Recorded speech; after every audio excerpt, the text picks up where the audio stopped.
et les lois internationales. Alors là, je pense qu'on a pas mal d'idées, on a échangé pas mal d'idées pour pouvoir avancer. Personne ne veut le problème au Liban. On veut revenir à la normale.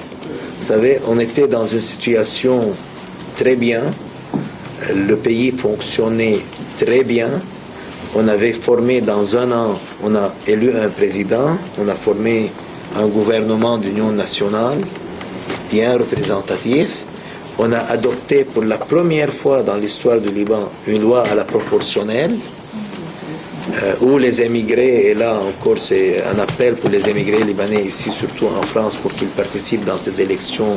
Ils ont un délai pour le 20 jusqu'au 20 novembre pour pouvoir faire ça. Et on a adopté le budget, la première fois depuis 12 ans. On a adopté pas mal de lois pour l'économie et on a failli signer le contrat pour l'exploration et la production du gaz et du pétrole dans les eaux territoriales libanaises avec des grandes compagnies européennes. Et on était vraiment passé de plus en plus, on passait de la stabilité à la prospérité. Et on ne veut pas qu'une chose comme ça, choquante, vienne d'un pays ami pour le Liban, pour interrompre ce processus positif.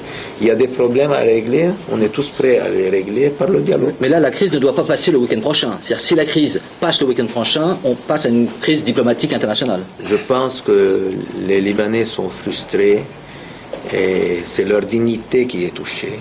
C'est la dignité de tous les Libanais. Là, il n'y a pas... مستعدون للمشاركة في هذا الحوار السياسي.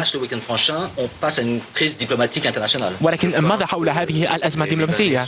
أعتقد أن اللبنانيون الآن محبطون، فتم اللمس والمس بكرامة اللبنانيين. فلا يدور الحديث عن المسلمين أو المسيحيين، فإن سعد الحريري هو رئيس الوزراء لجميع اللبنانيين، فهو يتحمل المسؤولية عن مصالح جميع الشعب اللبناني. وشكرا لكم. كان هذا اللقاء مع وزير الخارجية اللبناني جبران باسيل، تحدث خلاله من باريس عن عدة نقاط، تحدث عن الأزمة بالتأكيد اللبنانية مع المملكة العربية